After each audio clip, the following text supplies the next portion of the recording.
അഞ്ജലി മേനോന്റെ ചിത്രത്തിലേക്ക് വരുന്നതും ഒരു മെസ്സേജിലൂടെയാണ് എന്ന് കൂടെ അഭിനയിച്ച. അതെ അതെ, ഞാൻ കൂടെ ബാംഗ്ലൂർ റേസ് കണ്ടിട്ട് അഞ്ജലിക്ക് ഒരു മെസ്സേജ് അയച്ചിരുന്നു. അത് കഴിഞ്ഞ് കുറേ നാൾ കഴിഞ്ഞിട്ട് അഞ്ജലിയുടെ ഒരു തിരിച്ച് ഹായ് ചേച്ചി can I talk to you അങ്ങനെ എന്തോ ഒരു മെസ്സേജ്. അപ്പം ഞാൻ തിരിച്ച് will my dream come true എന്ന് എന്തോ ചോദിച്ചു തിരിച്ചു, is this a dream, will it come true അങ്ങനെ എന്തോ തിരിച്ച് ഞാൻ അയച്ചപ്പോഴത്തേക്ക് ഒരു സ്മൈലി വന്നു. എന്നിട്ട് പിന്നെ വിളിച്ച് സംസാരിച്ചപ്പോൾ ഒരു ചെറിയ റോളുണ്ട് പാർവതി, ചെറിയ സിനിമയാണ്, ലില്ലി എന്നാണ് ക്യാരക്ടറിൻ്റെ പേര്, സംസാരിച്ചാലോ. അപ്പം എൻ്റെ അച്ഛന് സുഖമില്ല കിടക്കാറ്. ഞാൻ പിന്നെ അച്ഛൻ്റെ ആരോഗ്യം എനിക്ക് അച്ഛന് ഓക്കെ ആയാൽ ഞാൻ എപ്പോൾ വേണമെങ്കിലും വരാം. അപ്പം ഇല്ല ഇപ്പോഴൊന്നും ഇല്ല, ഷൂട്ടിങ് ഓഗസ്റ്റിലേ ഉള്ളൂ. ഓഗസ്റ്റും കഴിഞ്ഞ് പിന്നെ ഞങ്ങൾ ഒക്ടോബറിലാണ് ഷൂട്ടിങ്ങിന് പോയത്. അപ്പോഴത്തേക്ക് അച്ഛനും ഓക്കെ ആയി, എനിക്ക് പോകാൻ പറ്റി. കൂടെ ഞങ്ങൾ 3 മാസത്തോളം ഊട്ടിയിൽ താമസിച്ച്, ഒന്നും മറക്കാൻ പറ്റാത്ത എക്സ്പീരിയൻസാണ്. അബ്സല്യൂട്ട്ലി. അതെ, അവർക്ക് ബ്രില്യൻസ് ആണ് ഇവർ. നസ്രിയയും അഞ്ജലിയും തമ്മിലുള്ള കെമിസ്ട്രിയൊക്കെ നമ്മളിങ്ങനെ വായി നോക്കിക്കൊണ്ടിരിക്കും നമ്മൾ കാണാമെന്ന് വെച്ചാൽ അവർ തമ്മിൽ അവർക്ക് അങ്ങോട്ടും ഇങ്ങോട്ടും കണ്ണി നോക്കുമ്പോൾ തന്നെ എല്ലാം മനസ്സിലാവും പരസ്പരം. അഞ്ജലിയുടെ കുട്ടിക്കാലമായിട്ട് നമുക്ക് തോന്നും നസ്രിയ എന്ന് വെച്ചാൽ അഞ്ജലിയുടെ തന്നെ വേറൊരു എല്ലാവരോടും പെട്ടെന്ന് കമ്പനി ആവുന്ന ഒരാളോട്, ഭയങ്കര ബബ്ലി, ഭയങ്കര ലൈഫുള്ള ഒരാളാണ്.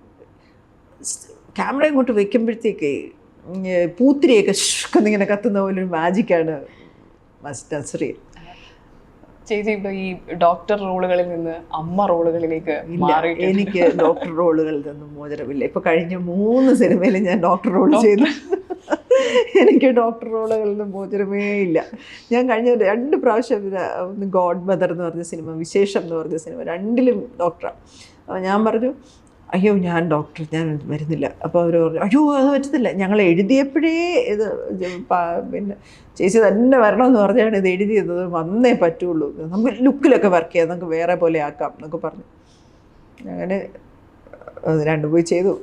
പക്ഷേ 2 രസമായിരുന്നു. വെച്ചാൽ വിശേഷം പ്രത്യേകിച്ച് രസമായിരുന്നു. ഒരു കളി ഡോക്ടർ. അച്ഛൻ തോപ്പിൽ ബാസിയായിട്ട് ഭയങ്കര അടുപ്പമുള്ള ഒരാളായിരുന്നു. ആ സമയത്ത് കൂടിയും ചേച്ചി അഭിനയിക്കാൻ നിൽക്കുമ്പോൾ, ഈ മെയ് മാസപ്പിള്ളേർ എന്ന് പറയുന്ന ചിത്രത്തിലൊക്കെ അഭിനയിക്കാൻ നിൽക്കുമ്പോഴും അച്ഛന് അത്ര താല്പര്യം ഉണ്ടായിരുന്നില്ല എന്ന് ചേച്ചി പറയുന്നുണ്ട്. തല്ലുവരെ കിട്ടിയിട്ടുണ്ടെന്ന് പറഞ്ഞിട്ടുണ്ടായിരുന്നു.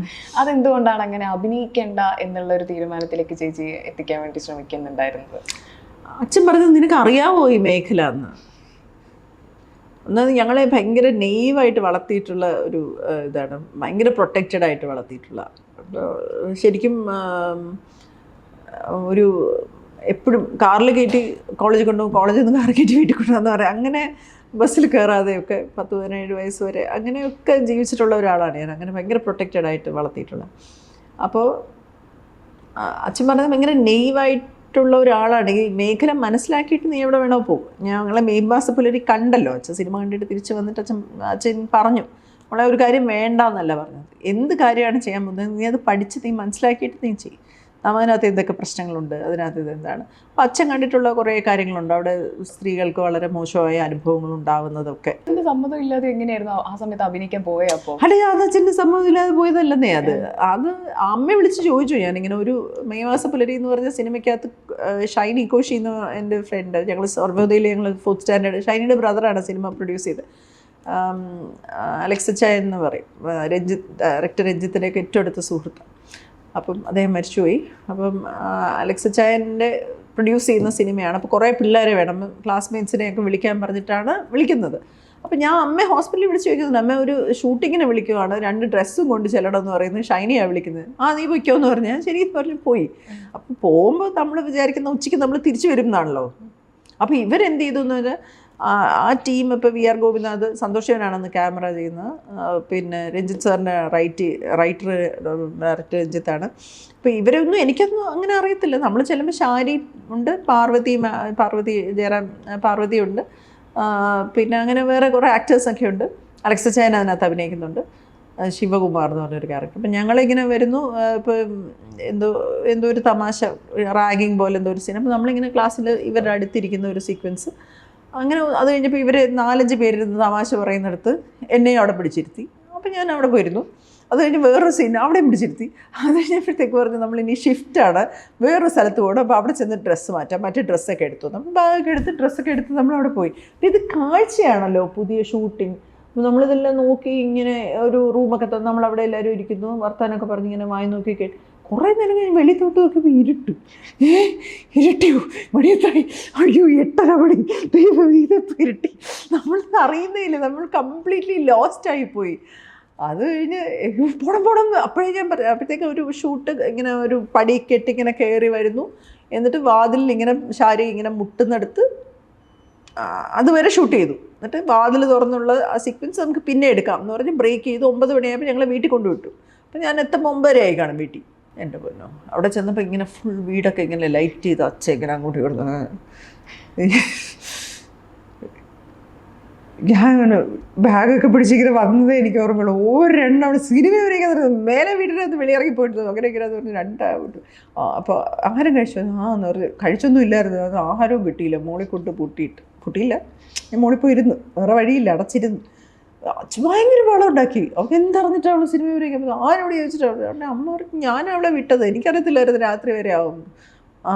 ശരി എന്തായാലും ഇന്ന് പോയതിരിക്കട്ടെ എന്നൊക്കെ പറഞ്ഞിട്ട് അപ്പോൾ 2 ദിവസം ഷൈനി വിളിക്കുന്നു, ബാക്കി എടുക്കണം. ഞാൻ പറഞ്ഞു എൻ്റെ പൊന്നു ഞാൻ ഇങ്ങനെ വരും. ഞാൻ പറഞ്ഞു അച്ഛൻ 2 ദിവസം കഴിഞ്ഞ് തഴവായി പോകുന്നുണ്ട്, നാട്ടിൽ പോകും, അപ്പോൾ അന്ന് ഞാൻ വരാമെന്ന്. അപ്പോൾ അവരെ ചതിക്കാൻ പറ്റത്തില്ലല്ലോ. അപ്പോൾ 2 മണിക്കൂർ മതി. ഞാൻ പറഞ്ഞു ഞാൻ വരാം. അപ്പോൾ അതിൻ്റെ ഇടയ്ക്ക് എന്തൊരു പാർട്ടി സീൻ പറഞ്ഞു. ഞാൻ പറഞ്ഞു അതൊന്നും നടക്കില്ല, ഇതിൻ്റെ ബാക്കി നമുക്ക് തീർക്കാം.